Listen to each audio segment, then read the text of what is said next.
If you're looking for a place to get shit done, come here, New York. Today was let's rewind because I'd like to recap last night. We went to a comedy show. That's kind of where I left off on my last blog. That was really fun. I laughed so hard at points that I thought I wouldn't catch my breath. We ended up, staying up pretty late, and that makes it extra hard to wake up early. So, flash forward to this morning, woke up, had another breakfast with Dr. Anderson, talked about our day and our plans for today, and ate a little, yogurt, and talked with some of the other kids that were at breakfast. It was a shorter breakfast. I wanted to come back so I could get prepared for my meeting and also catch up on sleep. So I slept for another couple hours after I got back because my meeting wasn't until midday. And I'm really glad I did because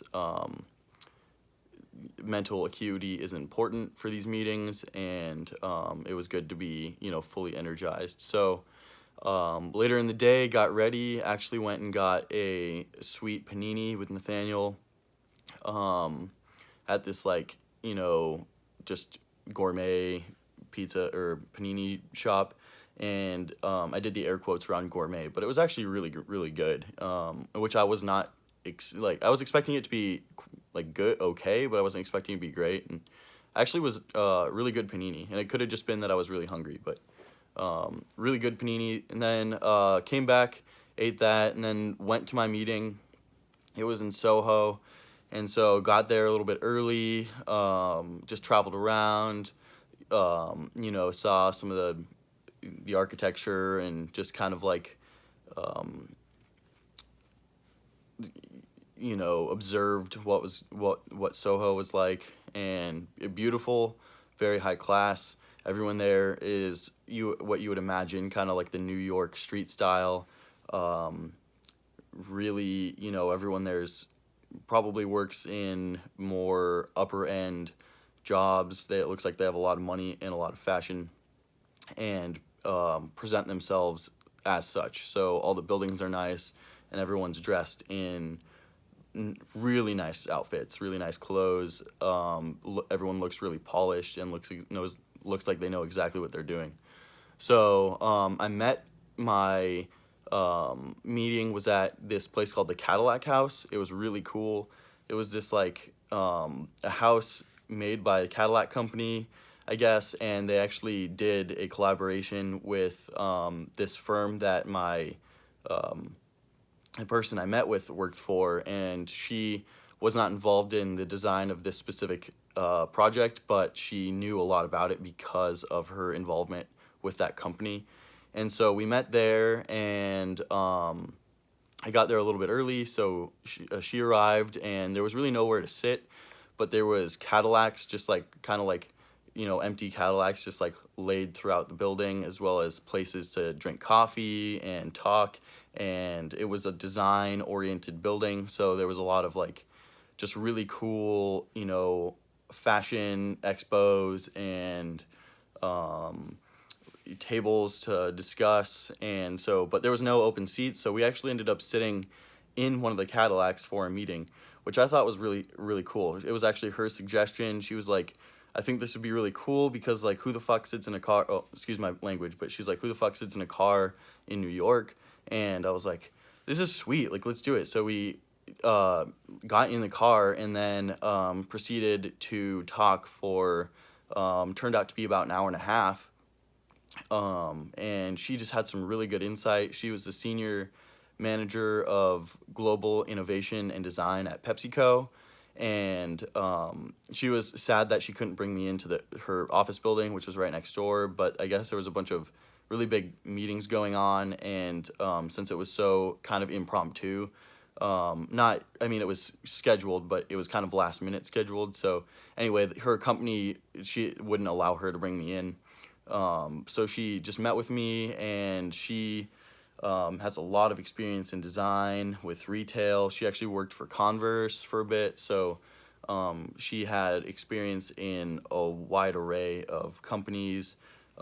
She was originally an architect, so she designed buildings, and then she moved to product, and now she's in both product, innovation in almost every capacity, as well as designing like the setting for like kind of like expos that the Pepsi will host to try to like secure relationships with people they're doing business with. So she talked about like an event they did at the Marriott that she designed, an event that they did at the University of Utah, and it's the projects that she is behind and all of the input she has and the management that she does.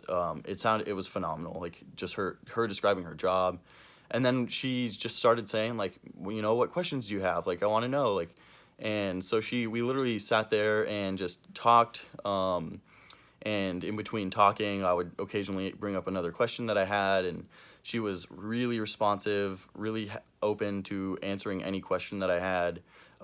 She reminded me a lot of my cousin, actually. So, and it was weird. Like, we were just very similar, I would say. Had a lot of similar interests. So she was really easy to talk to, young, really nice. Had a lot of experience, and so really good. You know, she really good insight into both the food and beverage industry as well as general design and marketing strategies. And I even asked her a couple questions about other things that were completely unrelated to her job, and she still had really good input as to at minimum how I could go about answering those questions for myself. Walked out of that meeting feeling like $1 million. It was really fun, and then kind of explored Soho some more. Walked up and down Spring Street, I think, and then noticed it was about 5 p.m. and the Microsoft event was at 6. So I was like, okay, well, I better go back to the hotel, see if anyone's there, and then get my way over to the Microsoft event. So made it back, then, you know, ran out the door for the Microsoft event, and that ended up being just as cool in a kind of a different way. It was a, you know, a group event, so but it was in the, you know, one of the kind of blocked off levels of the Microsoft store that they just have for events and conferences. And so we met up there, and there was drinks and food, and they brought in 3 high-level executives of a bunch of different companies, and they also were able to speak on their experience with innovation and making change in the different industries that they all had experience in. And it was super useful. We actually met up with a guy afterward, and he said, you know, he mentioned that he might be able to actually do like another group, like more private group meeting with us later in the week. Hopefully that will come to fruition. But I also do have a meeting Thursday morning already committed, so I'm not sure if I would be able to make it to that or if I should like cancel the one I already have and go to the meeting with him. That's something I guess I have to figure out for myself. But really, really cool event in both, you know, my meeting and the Microsoft event. I learned quite a ton. And so just got back to the hotel from getting dinner at this place. I think it was called Blacktop. Great burger joint. They had really cool shakes that most people were getting. I hadn't eaten yet, so I got a burger and a beer. And came back from that. And that lands us to right now where I'm making this blog. Got to catch up on some email, probably figure out, you know, exactly what I'm going to do for tomorrow. Upload this, you know, get it turned in, and might go out to a bar. I want to, just to kind of see the nightlife some more, but I also have quite a lot to do just personally, so we'll see how that goes. Somehow I made it to 9 minutes again without even noticing, so I'll leave you with that. Thanks, and goodbye.